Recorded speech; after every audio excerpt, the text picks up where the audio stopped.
அந்த பணிவிடை காரணமாக அவர் மந்திரத்தை கொடுத்தார். அந்த மந்திரத்தை ஒரு நாள் நான் சோதனை செய்தேன். அது என் வாழ்க்கைக்கே சோதனையாய் முடிந்து விட்டதா என் கண்ணே, என் செல்வமே, உன்னை பெற்றவன் நான் தானா என் கண்ணே. அம்மா, என்னை பெற்றவள் யாரோ, எதற்காக என்னை பெட்டியை வைத்து ஆற்றியே விட்டாரோ அம்மா. அம்மா, வேண்டாம் அம்மா, இப்படி ஒரு பொய்யனை சொல்லாத தாயே. நான் தாய் பாசத்திற்காக எத்தனையோ காலம் எங்கி இருக்கிறேன் அம்மா.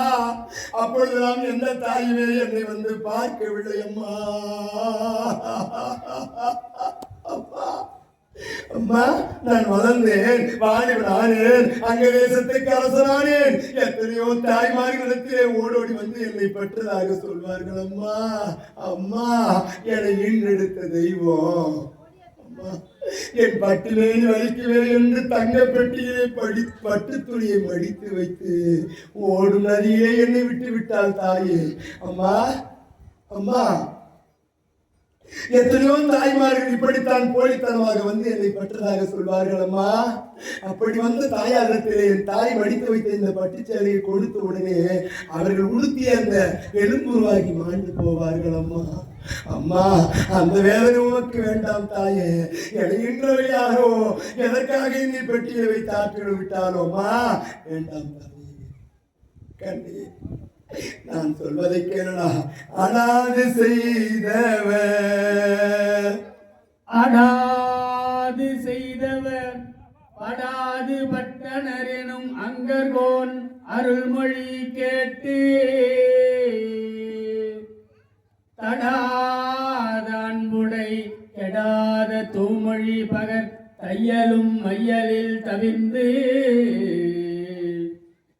படாமது என் கையில் தருக என வருதலும் பயந்திலேனில் எனை முனி என்று எடா விரித்தலைத்து உடல் பட போர்த்து எதிரென்ற தாயாம் என இருந்தார். கண்ணே மகனே, அந்த பட்டு சேலையை மடித்து வைத்ததே நான் தானடா என் கண்ணே.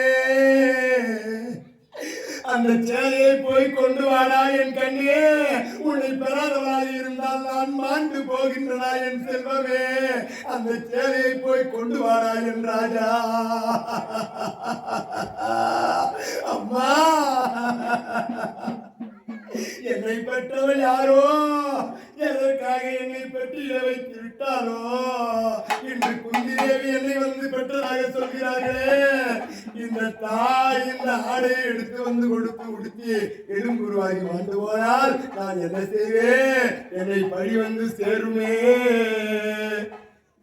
இருந்தாலும் சோதித்து பார்த்து விடலாம் என்று அரண்மனைக்குள்ளே தங்க பெட்டியை, பூஜையிலே இருக்கக்கூடிய தங்க பெட்டியை திறந்தான். அந்த சேலையை பார்க்கிறான். அம்மா, அம்மா, ஆத்தாவும் சேரே அது ஆகாயத்தை போன தொட்டி கட்டி ஆட தூளி வெட்டி தூங்க.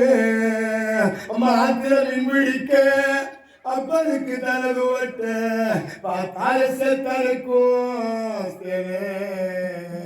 செத்தாலும் என்னேல் போத்த வேணும். அம்மா, தூளி கட்டி ஆடியதும் தொட்டி கட்டி பாடியதும் சேரதான் அம்மா. அம்மா, ஒட்டிக்குள்ள மடிச்சு வச்ச அழகு முத்து மாலை. அம்மா, இது காயம்பட்ட விரல்களுக்கு கட்டு போடும் சேர. மயிலையும் சேர மனசுக்குள்ள விரியும், வெளுத்த சேர திரி விளக்கு போட்ட எரியும். அம்மா என்று அந்த பட்டுப்புடவை கொண்டு வந்து கொடுத்தான். அந்த தாய் குந்தி தேவி உடுத்திய உடனே, கண்ணே, என்ற தாய் யான் உனக்கு என்றார். தாய் பாசம் பிள்ளை பாசம் கட்டி அணைக்கிறாரு. மகளே, அம்மா, எத்தனை நேரத்திற்கு தான் இந்த அன்பை அழைத்து வைத்திருக்க முடியும்? அம்மா, அம்மா, தாயே,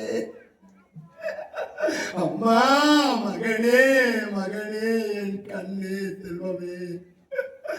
தாயின் மடியிலே பால் சுரக்கின்றது. மகனே, என் கண்ணே, என் செல்வமே, இந்த புனிதமான அமிர்தத்தை நீ குடிக்க வேண்டுமடா என் கண்ணே என்று சொன்ன உடனே, அம்மா இது தண்ணி கிணத்திலே கலந்து கொள்ளுங்கள், இந்த அமிர்தத்தை பூஜையில் வைத்து வழிபாடு செய்து குடிக்கிறேன் என்று சொல்ல தங்கை கிணத்திலே பாலை கலந்து கொடுத்தாள் தாய் குந்தி தேவி. அந்த பாலை கொண்டு போய் பூஜை அறையிலே வைத்தார் கர்ணன்.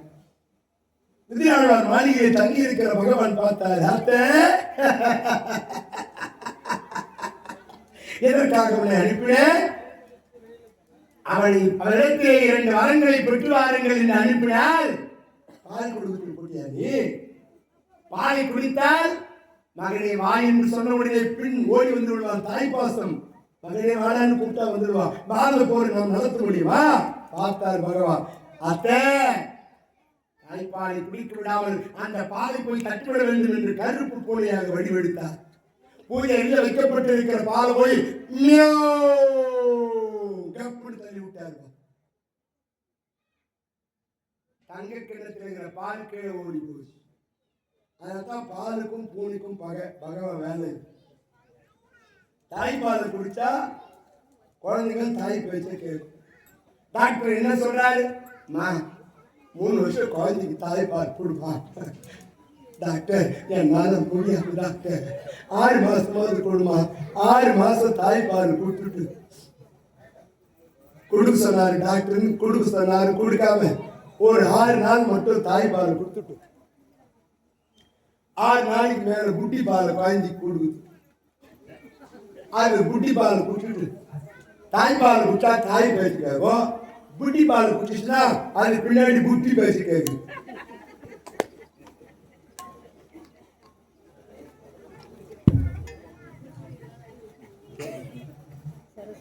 சரஸ்வதி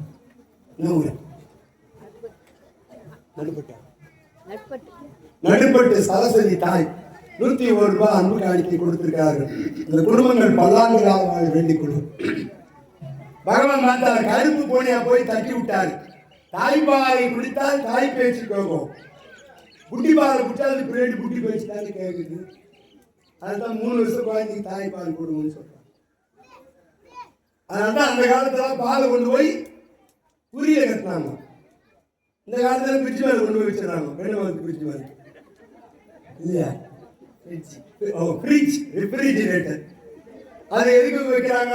ரெஃப்ரிஜிரேட்டர்ல மீந்து போனா எங்க போடுவாங்க? பேச்சுக்காக மீந்தா எங்க போடணும்? குப்பையா? மீந்த பொருள் அதை நம்ம பிரிட்ஜில் வச்சுட்டு மறுநாள் சூடு ஏற்றி நம்ம தொகையில் போட்டுக்கிறோம் இல்லையா? நல்லா யோசிச்சு பாருங்க. எது மீதா அதெல்லாம் வந்து இன்ற தாய் யான் உனக்கு என்ற அம்மா அம்மா அம்மா என இன்றவளே, இந்த புனிதமான அமிர்தத்தை கூட குடிப்பதற்கு நான் பாக்கியம் செய்யவில்லை தாயே. அம்மா என் தாயே, ஏனம்மா என்னை பெற்றாய்? எதற்காக என்னை பெட்டியை வைத்து ஆற்றிலே விட்டாய் தாயே? மகனே, விதி விளையாடி விட்டதா என் கண்ணே? அம்மா, இத்தனை காலம் வராத நீங்கள் இன்றைக்கு ஏனம்மா வந்தாய்? மகனே, என் கண்ணே, என் செல்வமே, பொறுமையே வடிவாய் இருக்கின்ற தருமர்கள் பாண்டவர்கள் உனது அருமை தம்பிமார்கள். வஞ்சகமே வடிவாய் இருக்கின்றான், பேராசையே வடிவாய் இருக்கின்றான், பொய்மையே வடிவாய் இருக்கின்ற துரியோதனுடைய நட்பு உனக்கு வேண்டாம். போராமை பொய்மையை வடிவாய் இருக்கிற அந்த துரியோதனுடைய நட்பு உனக்கு வேண்டாம். நீ பாண்டவர் பக்கம் வந்து சேர்ந்து விடா என் கண்ணே. வருக என் மதலாய், வருக என் மதலாய். நமது தலைமை ஆசிரியர் சங்கரி மேடம் தான் பேரு. ரமேஷ்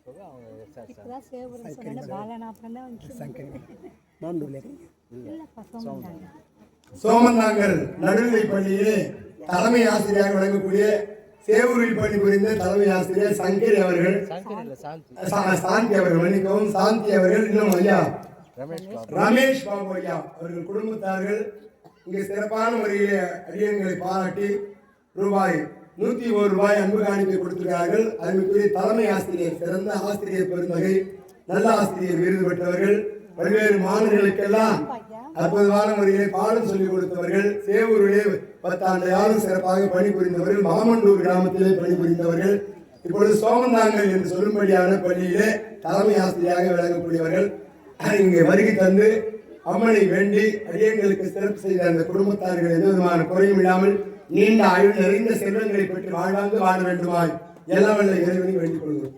ராதாரமண கோவிந்தா கோவிந்தா ஆஞ்சநேய கோவிந்தா கோவிந்தா லட்சுமி கோவிந்தா கோவிந்தா கோவிந்த நாம சங்கீர்த்தனோ கோவிந்தா கோவிந்தா. மகனே, நீ பாண்டவர் பக்கம் வந்து சேர்ந்து விடுறாய் என் செல்வமே, வருக என் மகளா வருக என் மதலாய் இளைஞர் ஐவரும் நின் மலரடி அன்பினால் வணங்கி உரிமையால் மனம் ஒத்து எவரே புரிய ஒரு தனி செய்ய கோல் வச்சி அரசெல்லாம் வந்து உன் கடைத்தலை வணங்க ஆண்மையும் செல்வமும் விளங்க குருகுலாதிபர்க்கும் குறிசிலாய் வாழ்வு கூர்வதே கடனென குறித்தாய்.